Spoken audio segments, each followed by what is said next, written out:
In 1989, a man walked into a police station and confessed to murder. No lawyer, no hesitation, no visible fear.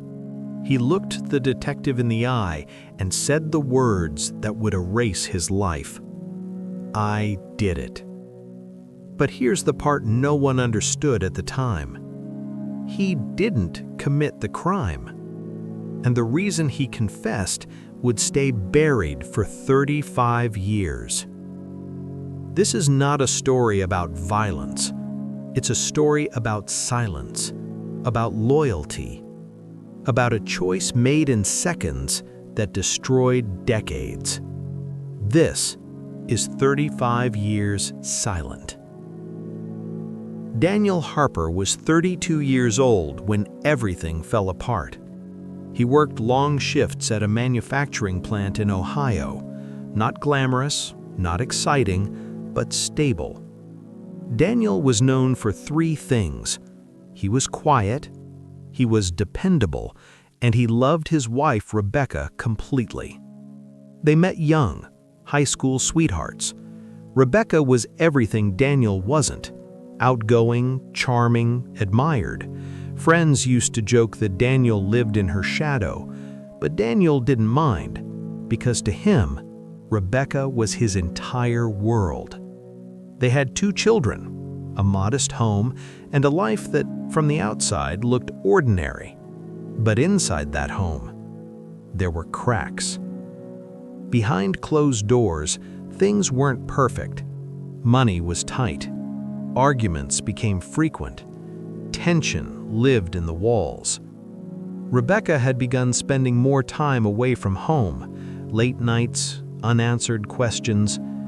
Daniel noticed, but he didn't confront her, because Daniel believed in one thing above all else: if you love someone, you protect them, no matter the cost.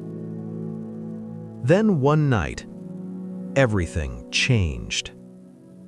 It was a cold evening in November. A neighbor reported screams coming from the Harper home.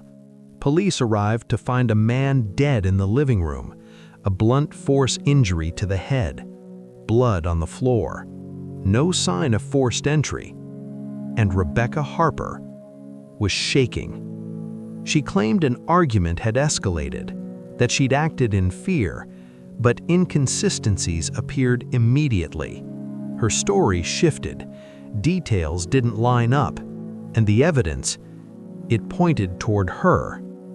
But Rebecca didn't go to jail that night. Daniel did. At 3:17 a.m., Daniel Harper requested to speak to detectives, alone. No lawyer, no pressure. Just him and the truth he chose to tell. "I killed him," Daniel said. The room went quiet. Detectives were stunned. The evidence hadn't pointed to Daniel, but a confession changes everything. Daniel described the crime in detail, too much detail, the kind that convinces juries, the kind that ends investigations.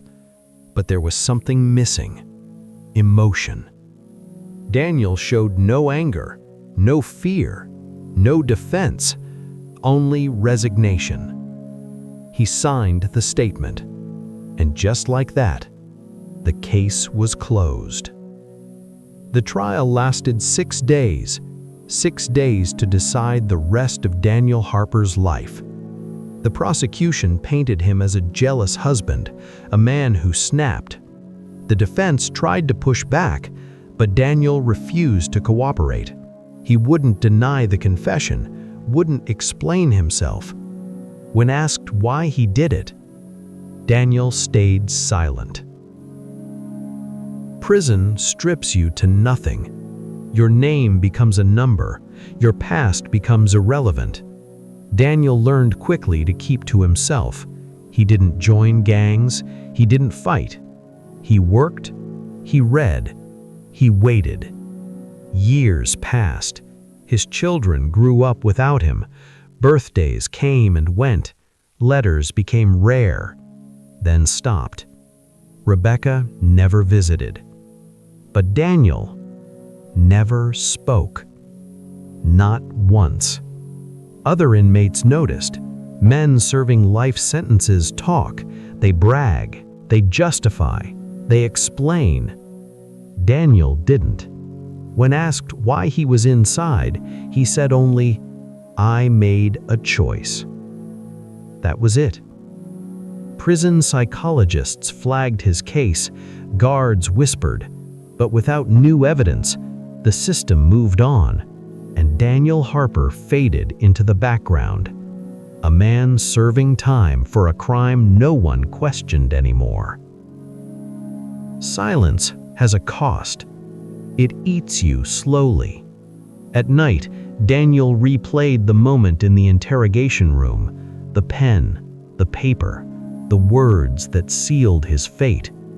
But regret never turned into anger because Daniel believed something mattered more than freedom.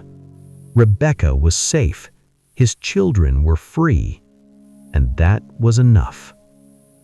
Until one day, everything changed.